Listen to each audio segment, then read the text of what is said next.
the coming future, that there is no other way other than medical e-learning to improve the medical education in India. There is, I mean, we have got no other choice, and it is a wonderful opportunity that called COVID.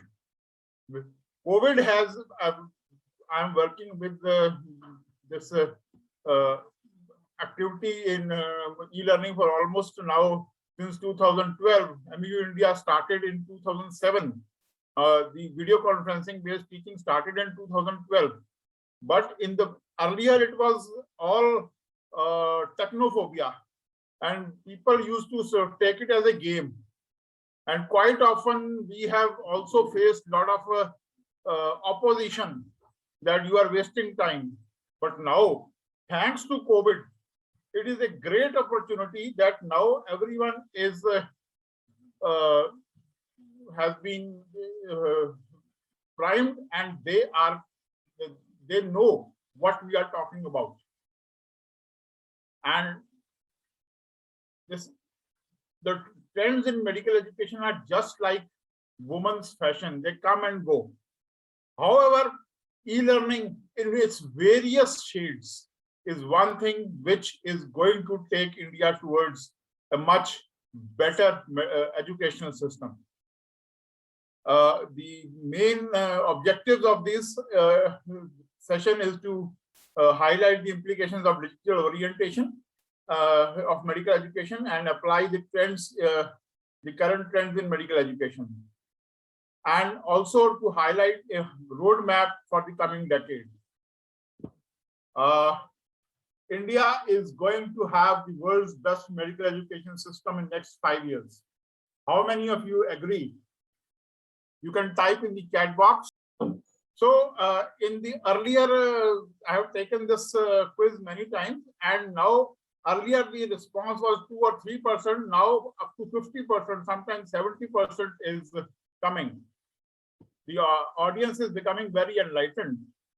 The way India has reached about 1 billion COVID vaccines, you will see a trend.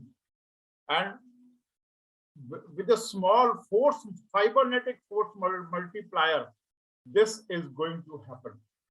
Be sure of that. So what are the benefits of having the pandemic? I think we can have a pandemic has created a big change in the attitude of people. Work from home, using the net for various purposes, it is possible. We are moving into the future on a warp drive. The next 10 years are going to be a deciding factor when pandemic is going to be is becoming a big accelerator. Learning in the cloud. These days, when let me do, as Sir has said, that I am running a lot of courses. Now, what we are doing, we look at the gaps in the system. For example, in pathology, Royal College in pathologists, data sets, very few pathologists know about it. That this does not mean that they need to learn the entire MD pathology syllabus. Only the data sets part is needed. So we created a course around it, and more than 100 pathologists they joined it, and the rest can go on happening in the medical colleges, no issues. I mean, a lot of private practitioners are also joining. It is a sort of from warm to Tom education, which is going to happen just in this current decade, from 2020 to 2030. It is going to be a great transformation decade. Be ready for it. If you are not ready for it, you will see the world has moved forwards and you will have to run much faster just to stay at the same place. There is no, you can't avoid it. Earlier, there was a gradual change from online learning and training. Now, from video conferencing to virtual conferencing, telehealth, telemedicine, e-commerce, online, work from home, things which were not there earlier, or they were there as a toy. Now they are being used for serious work. Even our MD Viva is happening online at many places. And there is hardly any, getting a examiner from somewhere abroad used to cost so much for a half an hour Viva or 1 hour Viva. So the amount of money it is saving, money is a very, very important aspect in all this. Why? Earlier, we used to have feedback forms. Feedback forms, Indian students are too good. Nobody writes that the teacher taught badly. But if we charge 10,000 rupees for a course and the word of mouth publicity makes the next batch also come with the same vigor, it means the course was good. Whether the head of department took it or a junior person took it, the feedback is always good. That means nothing. But if the participant sitting in a hospital somewhere in remote area, it may be on a hill, it may be on a desert, and he is willing to pay to learn that, the course is good. Especially the second, if the course is running into second batch or third batch or 10th batch, this means the course, the feedback of the word of mouth publicity is good. It will run and it is needed. This is the best needs assessment rather than filling the other forms. No doubt needs assessment has a role, but this is whether the end user is willing to pay for it. This is one very important criteria. And this change is not happening not just only in medical science. There is a drastic change in almost every sphere of life. We are having electric cars, we are having population health analytics, wearable sensors, gamification, robotic care, 3D printed drugs, nanobiotics, 3D bioprinting, artificial intelligence, surveillance tools, regenerative medicine, digital avatars. You just think of the area and there is a revolution in coming 10 years, and be ready for it. This e-learning revolution is just a part of a much bigger revolution which is facing mankind. We are at the fork in the movement. Education is coming for a new world. We have to be ready. Earlier, education, this is the slide I have taken from Dr. Mahendra Bhandari. Education was earlier up to 25 to 30 years. Now is the era of lifelong learning. Even warm to Tom. Education had a long shelf life. The era of just-in-time education. I remember last year when COVID came, nobody knew about COVID. And I received a call from very senior people in the ministry that please organize one lecture on COVID. And at that time, I had a go to webinar session of 1,000 people could attend at one time. And we were, and lot of lectures on COVID, different aspects of COVID, and education spread very fast. And we should be ready for this even in the future. More and more epidemics are possible, and we should be ready for just-in-time education, locally, nationally, globally. Education was just in classroom, schools, medical colleges. The coming era is online education requiring just a computer, mobile phone, and internet connection. These are common knowledge. Anything that can be automated will be automated. You can't stop it. No matter I mean, what I see, there are anti-automation forces in the society, but they, no matter what they do, it will be automated through, I mean, your MCQs are going to be automated, your lectures are going to be automated. The only thing which is not going to be automated is what requires emotions. The student-teacher interactions, they are not going to be automated. But besides this, anything that can be automated will be automated. You cannot stop it. A meeting of minds, we all are going to be connected through national internet, and we are going to work collaboratively towards a better future. That this 21st century is very different, and expectations and facilities are very different. Why and how? This question I sometimes used to ask. I use Slido because there are changes in the environment.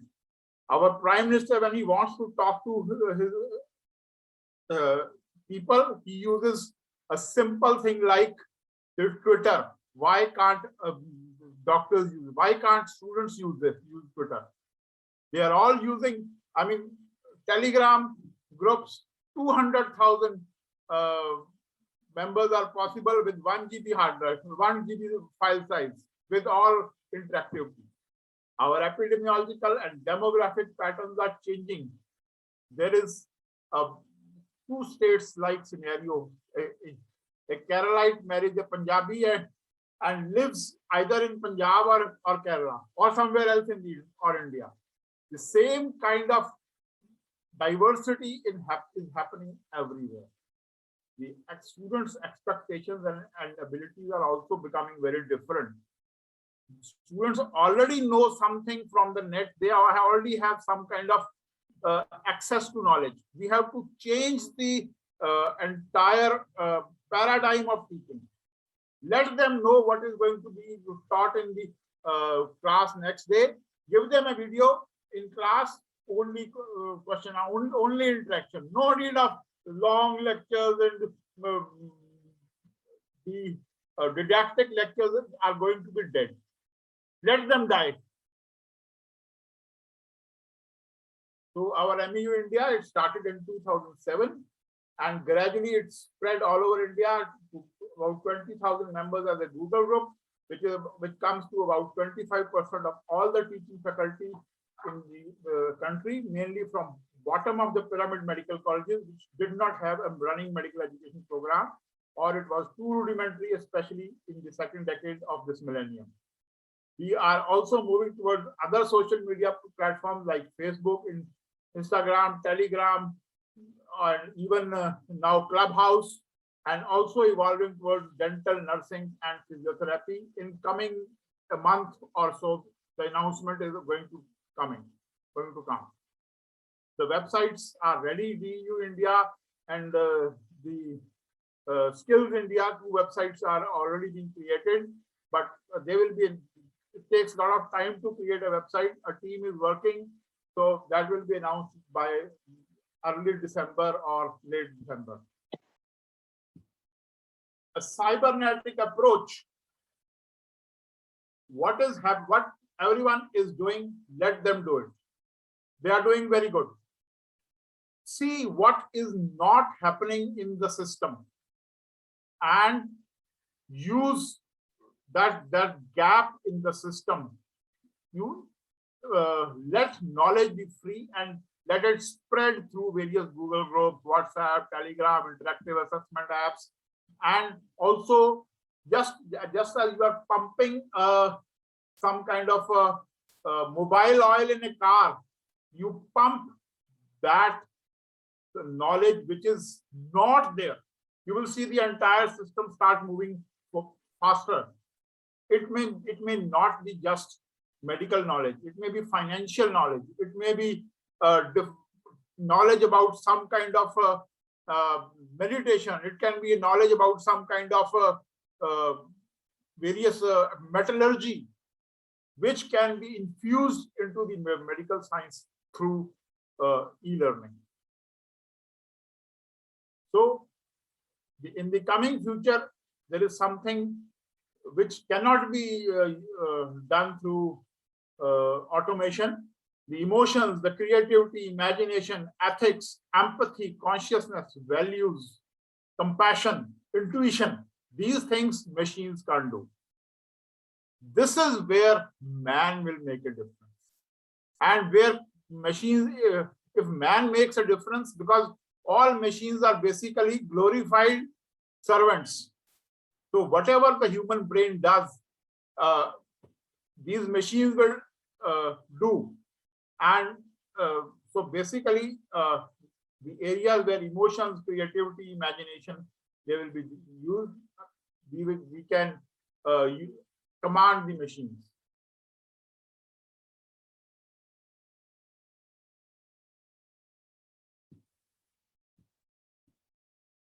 So different kinds of knowledge is emerging. The tacit knowledge, the implicit knowledge, the embodied knowledge, the unknown knowledge, the imaginative knowledge. This is data mining. Whatever, I mean, we have got 100 billion people. We have got a digital health record which is coming. And in the background, in the back end, if that the data of 1 billion people is collated, digital maps are created. Which disease is on a geographical information system, which disease is in which locality. Create alerts based on that. So this kind of data is the new oil which will take India into the 21st century. I'm quite sure with the help of very enlightened people in this audience, because this is a very, very elite group of the country, and we will be reaching, this group can take India into a leapfrog situation over the world. This is our student who is getting a lot of information load, and he gets a network teacher.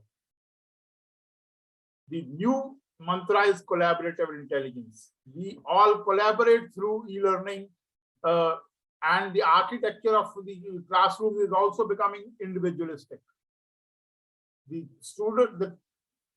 student takes electronic exam, and the skill sets of all the 150 or 250 students is done very, it is mapped. And that leads to a differential orientation to different groups, depending upon their knowledge. And we move towards 24/7 work, intrinsic motivation instead of extrinsic, and reciprocal learning. The social stickiness will change. So there are algorithms which outperform human intelligence when they don't have, I mean, these are basically the various semantic skills which will come into play. The networking is one way, and we have to facilitate collaboration and also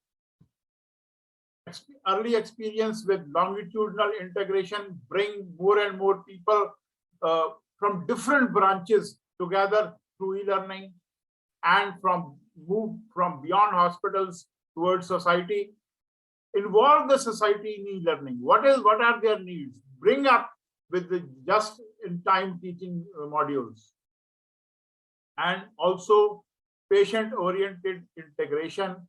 I mean, that there's a patient, and through video conferencing, people, the students, teachers from different branches, they come and discuss that patient through online. The student may be in a rural dispensary, still he is able to discuss. And this constant discussion through a connected network is the way forward. And there's a changing community needs. What are the community needs in Punjab? They are different from those in Bihar. They are different in Gujarat or somewhere else, we have to bring constant change. I mean, there cannot be one curriculum throughout India.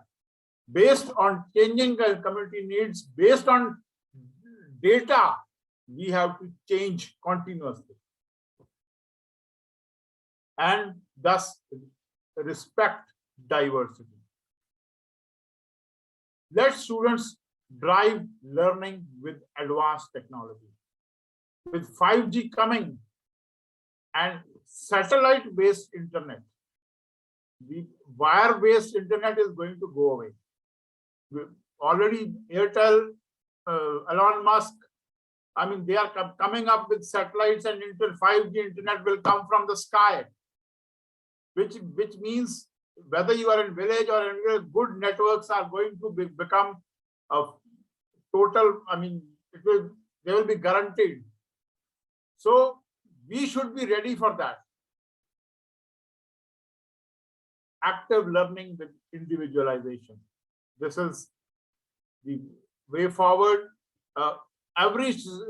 Instead of creating a factory of medical colleges or the factory with everyone having the same teaching, let them get individualized. New education policy has talked about individualization, but it is all on paper at the moment. Implementation is not there. So we have to implement the new education policy and individualized knowledge. And also resource accessibility through e-learning, it is going to be there. We are in the era of digital printing of equipment.